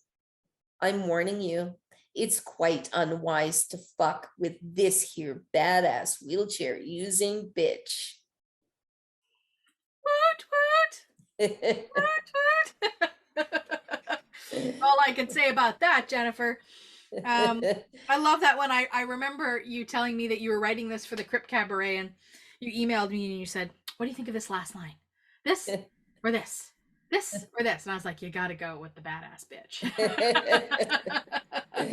So I felt like I was invited into your circle for just a moment. Well, it was great advice. Yeah, it's a really impactful piece, and I'm really happy that you shared it with us. It was a big hit at the Crypt Cabaret. So, and nothing about us without us is an important motto that we all need to remember. Yes. One of my taglines when I do disability justice work is I often feel like, there are a lot of equity seeking groups, right? Indigenous folks, people of color, LGBTQ plus, right? Like there are lots of equity seeking folks out there, people with disabilities. However, I feel like we're the second cousin twice removed. We're part of the family, but we don't get invited to the dinner table, right? Nobody's inviting us over for holiday dinners. So there you go. We're transitioning into our last comic, Jennifer, and then we're gonna ask the audience if they've got some questions for you or some comments, because I think that you've taken us on a journey here with your experience, with your like sharing sort of the worst moments, but then the most joyful moments, and that's really nice to see that because the disability experience is nuanced, and yes. I think it's important to recognize that there's nuance there. Nuanced and multifaceted. That's right. And experience different by everybody. There will be things that resonate, that are similar, but it's very much, as you pointed out, very much a personal journey. So perhaps some of these readings will help folks on their own personal journey. You never know. That's the hope. That's the hope. That's largely why I do some of my work too. I call my work edutainment. where I like to educate and entertain at the same time. That's awesome. I love that. I might steal that. Yeah, it's part of my artist statement is I am an edutainment is my artistic practice. Very cool. So let's have Rick bring up this final comic. This one is Ableist Assumptions, and you're gonna describe this one to us. Yes. All right. In frame 1, a dark-haired white woman wearing a pink dress and using a power wheelchair is with a bald white man who is carrying a red-haired infant in one arm and holding the hand of a young dark-haired boy. A diaper bag hangs on the back of the woman's chair. A stranger, a blonde woman wearing a red dress, approaches them. Stranger says to the man, "You're such a superstar for taking care of your kids and your wife." Frame 2, the man replies, "Actually, this is my sister." Frame 3, the stranger says, "Oh, well, it's so kind of you to take care of her kids for her." Frame 4, the man says, "Actually, they're my kids. My sister babysits while I'm at work." So the stranger seems surprised, and the woman mutters angrily, "Any other ableist assumptions you feel compelled to share?" I mean, you have to laugh because it's so true. Yes, this is a story I got from one of my followers on the Facebook, on my Facebook page. And she said, "I got to tell you about this encounter that I had." And this is exactly what had happened to them, is that it was assumed, first of all, that the guy she was with was her husband and he was taking care of her and the kids, and he was like this hero to the stranger. And then it just like it went downhill from there. But what I like about this is that at the end, when he says, "Well, actually, she's my sister and she babysits for these kids," there's this redemption there, which is like, you don't ask somebody who's incapable to take care of your kids. Yeah. You ask somebody who you trust, who can keep your kids safe. Exactly. And so there's this moment where you're like, well, of course she takes care of kids because I've entrusted her to take care of my children. Yes. So there's this moment there where there's like this redemption, which I really, really love. And of course, just the opportunity for the wheelchair user to like sock it to a stranger. Any other ableist assumptions you'd like to share? Yeah. Well, I mean, that's I think it's the assumptions and the microaggressions that get me the most. Like when people say outright something just like really mean and rude, I find that actually easier to blow off than I do the microaggressions or the assumptions that I'm incapable in some way, shape, or form simply because I use a chair or I'm disabled. Yeah. Those ones I have more trouble, because quite often I find when you call somebody out on that kind of behavior, then I get either gaslit or, the sort of, "Oh, I didn't mean it that way." And then, having to go through the whole, "Yes, but just because, you didn't mean it," and so on. It can be quite, it's hurtful. Yeah. Yeah. And tiresome. It's damaging. It's tiresome. A lot of emotional labor. Yeah. To field all of that ableism. Yeah. Yeah. And yet we experience it every single day. Because that is sort of the principle, I guess, behind a microaggression, is that it's, especially in language, that it's very commonplace. We use these terms all the time. And we have no idea what kind of harm we're doing to folks when we use language as a weapon to some extent. Yeah. So it's I mean, again, it's all I can do is applaud you for, putting this stuff on paper and sharing it with folks, because again, people are gonna think that this is absurd. This stuff doesn't really happen. You're just making this stuff up. Yeah. Yep. I get that a lot. There's a piece that I shared for Comedy on Wheels, which was a Real Wheels show in 2016 or 17 now. I can't even remember. One of my first times back on stage post sight loss. And we had a really snowy winter here in Vancouver, which was totally unusual the year before. And it was a collection of all of the ableist things that people had said to me about being blind and navigating snow, like that I needed to have shoes with ice picks, and I should wear a bike helmet in case I fall, and I should wear goggles in case, you know, salt gets kicked up in my eyes, and that I should use kitty litter and put it on the sidewalk so I don't trip, and, you know, decorate my canes and glow sticks and all sorts of things, right? And so I took all of those suggestions that happened that winter before, and I created a sketch comedy piece out of it where I put them all on.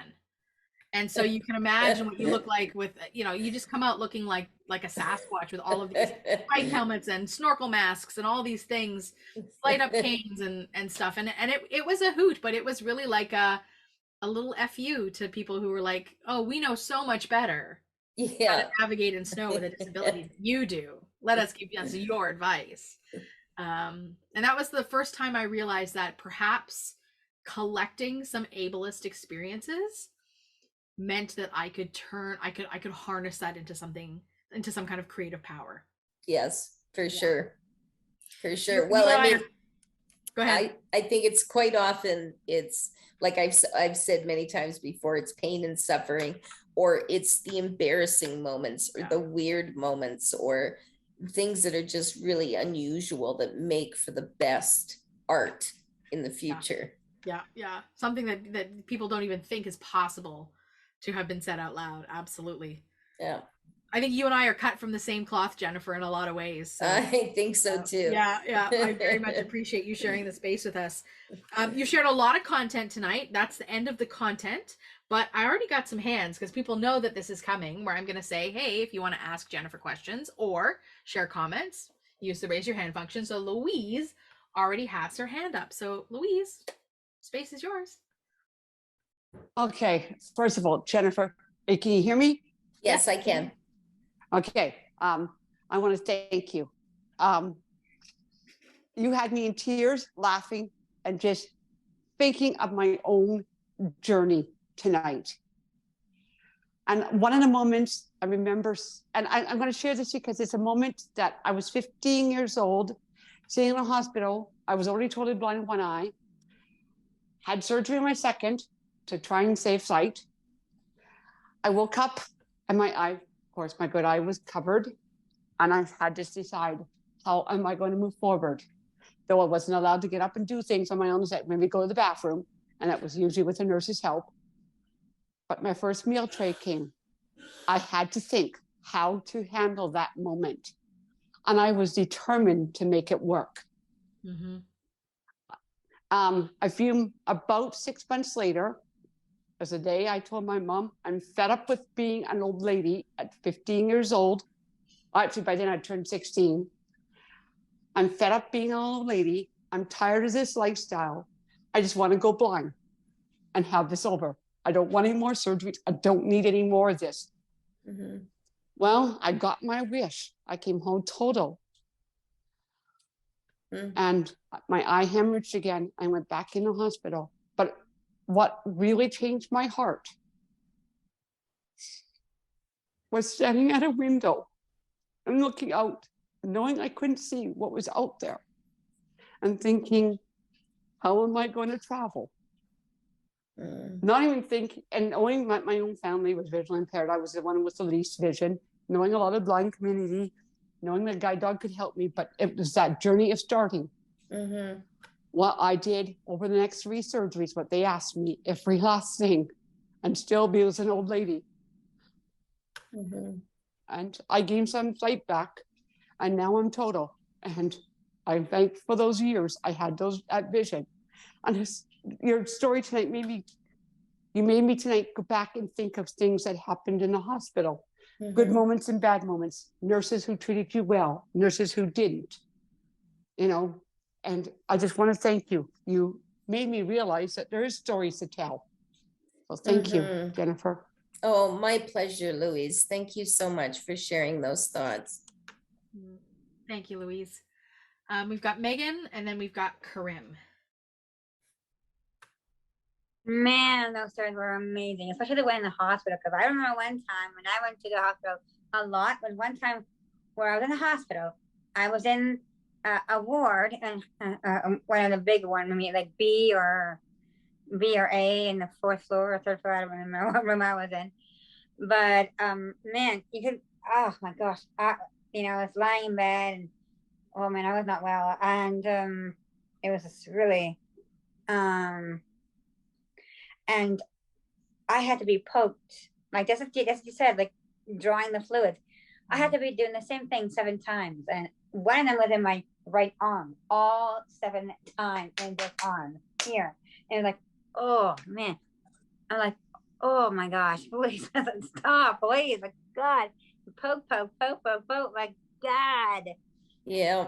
But oh, it was just annoying. Oh my God. Every time I get really sick, I go in the hospital, and it's like, God, can't I just do it at home? No, in the hospital, go. But every time I get sick, I have to do it. And, but I went through it. I didn't like getting sick. Got emotional about it for a long time. But during the next months when I was sick and had to go to the hospital again, I thought to myself, you know what?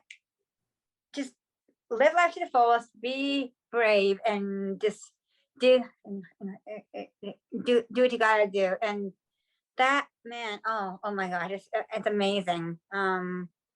And wow, that just brought me, back to that time, laying in the hospital with intravenous in your arm all the time, and my caregiver had to help me go to the bathroom because my I don't know, I think once when I had to go to the bathroom, my intravenous was my left arm, so my caregiver or my mom or a friend of mine would help me go there, because I had to roll the IV all the way out to the bathroom and all the way back again. It's like crazy.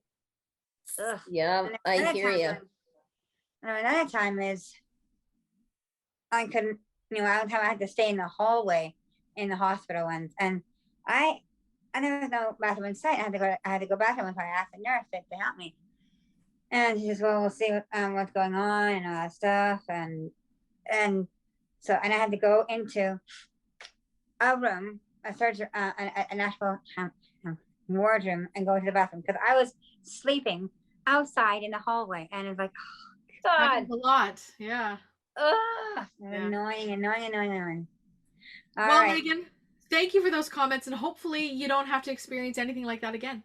No, and I'm really happy about it. And just let you know, Jennifer, I am a British Columbia People First South Advocate, and if you're ever in BC, and if you ever come to Vancouver, I will be there. I'll be bringing I'll be there in August. So if you ever live in Vancouver, or you're going to Vancouver, please come down to Barton Beach, and I'll be there, and I'll have the BC British Columbia People First. All right. British Columbia People First cards, business cards. So you can, if you ever have any need to contact me about any problem or anything like that that's going on, with housing or medical stuff or anything like that, so advocates and stuff, just contact me and I'm there. All right. Well, thank you, Megan. I appreciate that. Thanks, You're Megan. so welcome. Do you live in Vancouver? Do you live in Vancouver, Jennifer? I do. I live in Surrey, Oh, close to Vancouver. Yes, yeah. Okay, absolutely. Well, definitely. I'll be thinking of you. If I ever see you, just call my name. Say, Megan, it's me, Jennifer. And it's like, oh, okay, we're sorry. I'll be there. That much. All righty. Okay. Very cool. All right. Thank you for your thoughts. We're going to go to Karim, and then we're going to go to Tilo, and then we're going to go to Tony. Give Karim a moment to unmute. Hello, ladies. Oh, we got you. Okay, I have to poke fun at both of you. Oh. Okay, so Amy, we'll start with you. So are you going to be known as the white cane wielding bitch? Oh, I may already have a nickname or two. Okay. And for Jennifer, do you really have a thing of blonde white women in red dresses? Well, actually, I only have, I mean, the comic making app that I have are all pre-drawn characters. So I only have a small handful to choose from. So I have to recycle them. There's only the one, token black guy. There's the one old lady, there's the one kid.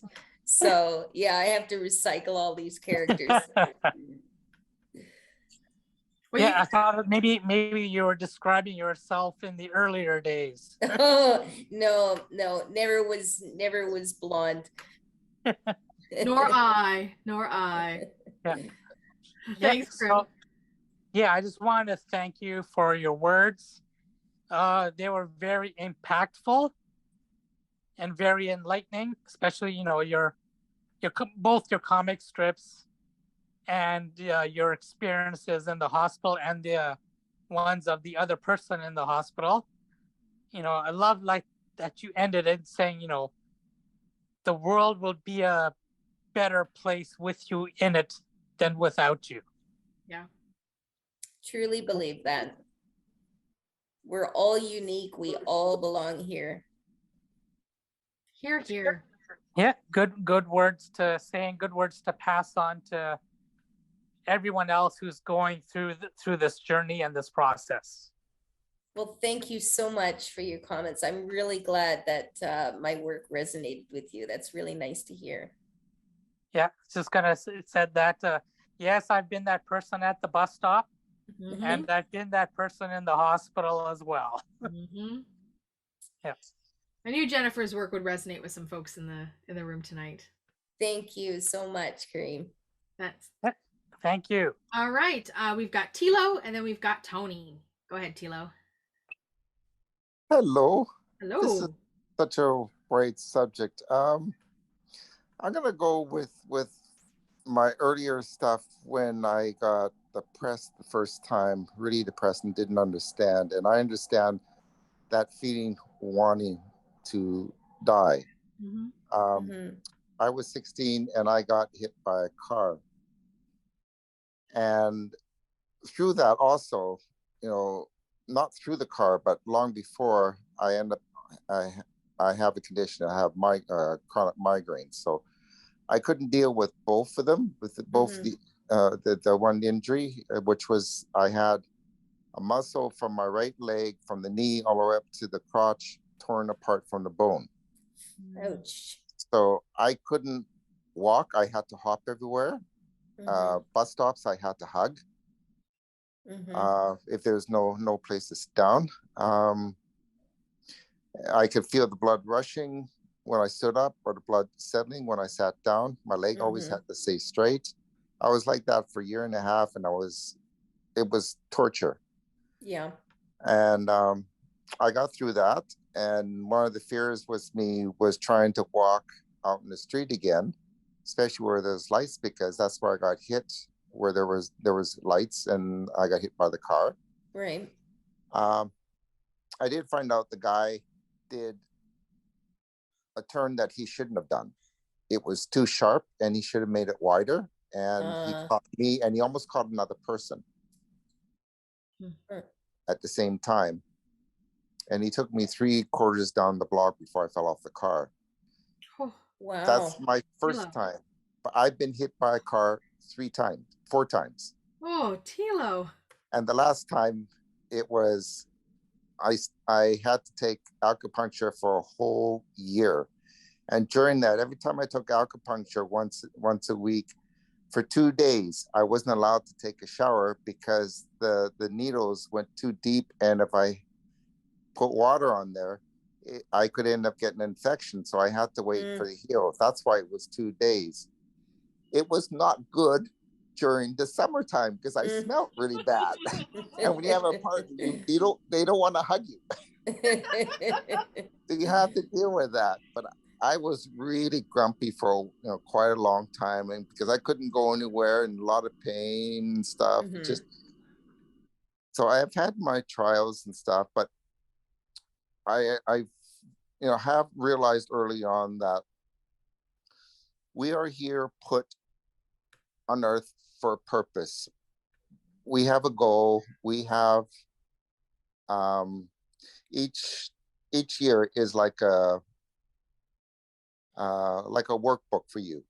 So each thing that you go through, it's something you need to work through the experiences through your life. It's an interesting analogy. Yeah, this is what I have found out through my religion, the way. So I don't really get depressed that much. I may get sad, but I wouldn't say depressed anymore. But yeah, I have a different outlook with life because I did once attempt it, and then I realized that I wanted to live. I didn't want to die. So I'm glad whatever I did, it didn't work. And I didn't tell anybody, so nobody knew about this. Yeah. And because of that, I'm here. I have my wife, I have my son, I have beautiful friends, and I'm talking to you guys in VocalEye. If I did that at 16, I would not be here. Nobody would know about me. That's true. And we sure would miss you if you weren't here today, Tilo. So yes. Thank you for sharing that. So I love life and I love people. I'm so glad. That's fantastic. So good to hear. Okay, thank you. Thanks. Okay. We've got Tony and then we've got Misty. Hello, Jennifer. Hi, Tony. How are you? Okay.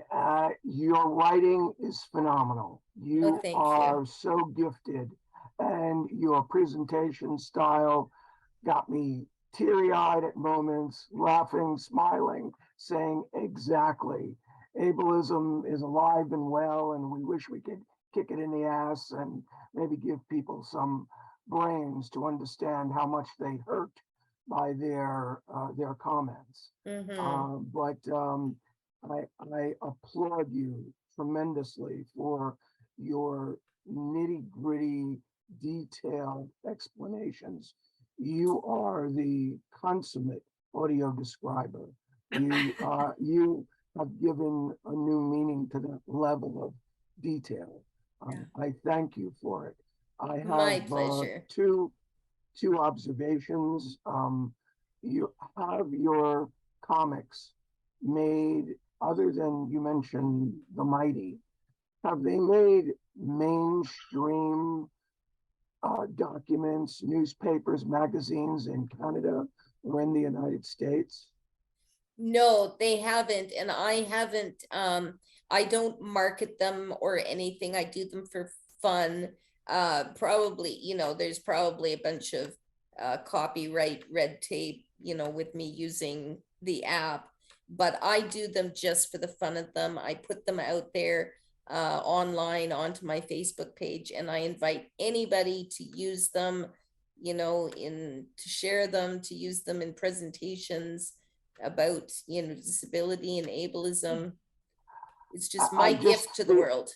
I just feel, thank you for that, number one, but I just feel that there's so much embedded education that could happen by taking one of your comics or comic strips and placing it in a mainstream publication or even an online journal and getting feedback because some people will be outraged, as you can imagine, and some people will say, oh crap, I didn't even realize how stupid I've been to make those, ridiculous comments in my life or thinking I'm helping people.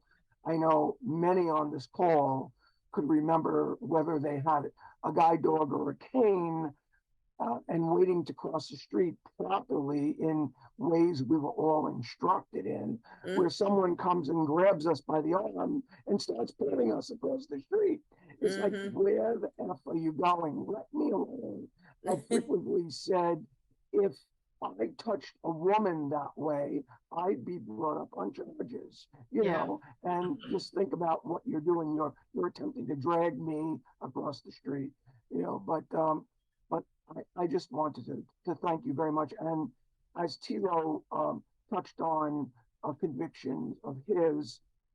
Just let me share something that I've come in my senior years to understand by someone who was trying to help me by saying that we can't change yesterday. We do not know the future, but we are living in the present, and it is a gift. Mm-hmm. And I thank you again for what you've done for us tonight and for what you will do to future generations of people. Thank you. Thank you, Tony. Thank you so much for your comments, for sharing your thoughts. Thank you. We'll get these in the New York Times, hey, Tony? And Misty. Hey guys, yeah, certainly thanks for the presentation. Again, I would echo what many people have said about your tremendous creativity and descriptive ability and all of that. I guess some comments on the very common experience of newly disabled people going through depressive states and all of this and grief and all of the like. And I think, Amy, you sort of alluded to this in the beginning, that I think so much of that, unfortunately, stems from the daily ableism with which we are all bombarded, whether we're disabled or able. Of course, it's going to be in different ways for each group. Right. But able people, I mean, are bombarded with it daily and often don't even realize it. And when it comes to their time, as it were, then all of the ableism they've absorbed gets brought out in their reactions of grief or depression or whatnot. And again, I think, Amy, you're talking about it, you described it as internalized ableism. Yeah. Yes.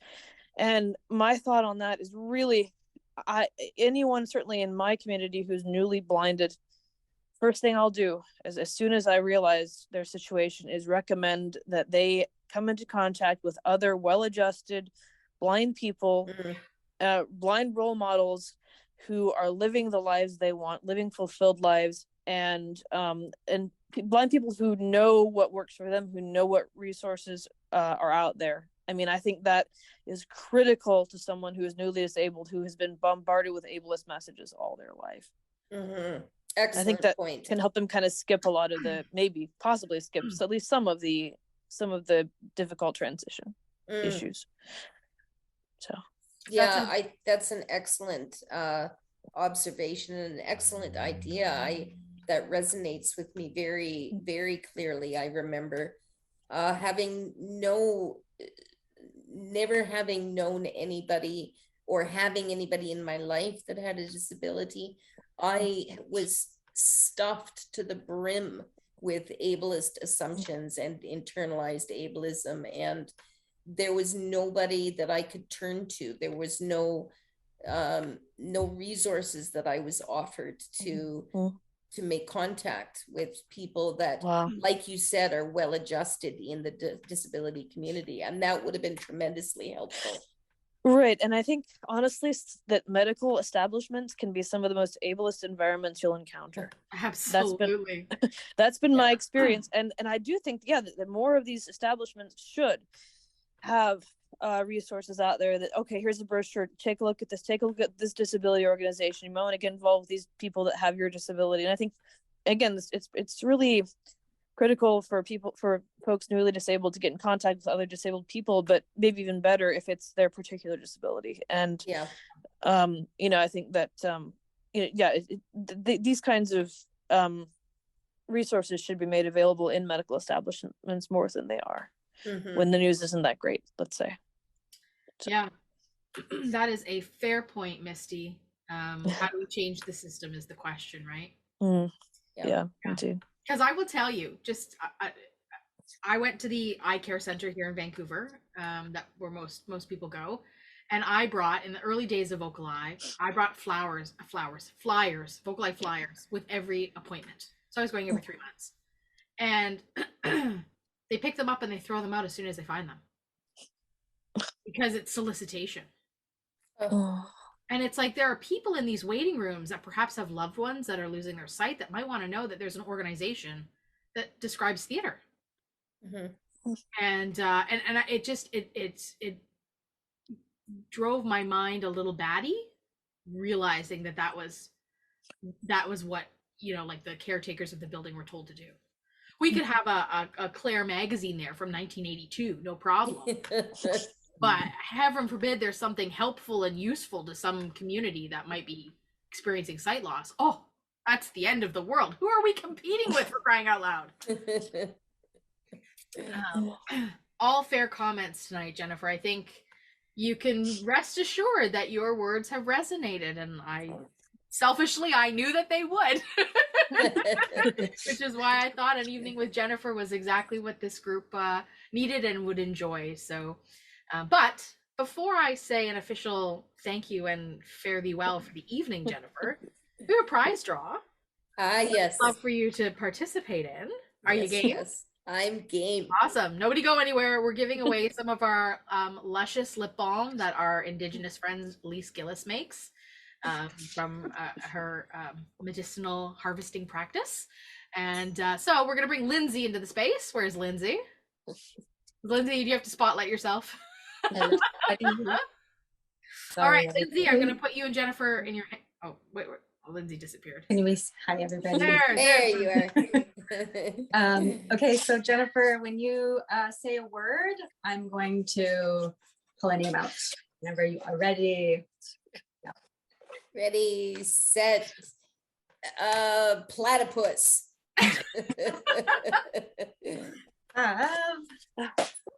Kathy Stuckenberg. Kathy Stuckenberg. Congratulations, Kathy. Awesome.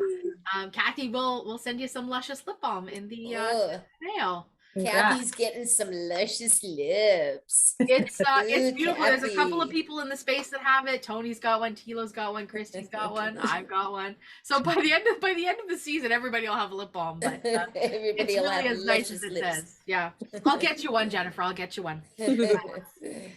Thank you so much for joining us in the space. It's been a real gift to have you here, to learn from you, to grow with you, to resonate parallel journeys perhaps with folks in the space. I think there's been a lot of healing maybe that's happened. Maybe we know it or we don't, but I think maybe there has been. Well, it's been my absolute pleasure to be here with you and share my work. It was so much fun. It was nice to talk to everybody and meet everybody. That's awesome. And who knows, with over 40 published works, we might have to have another evening with Jennifer at some point. You never know. VocalEye, vocaleye.ca. Special thanks to our funders, the Canada Council for the Arts, the British Columbia Arts Council, the Province of British Columbia, and the City of Vancouver.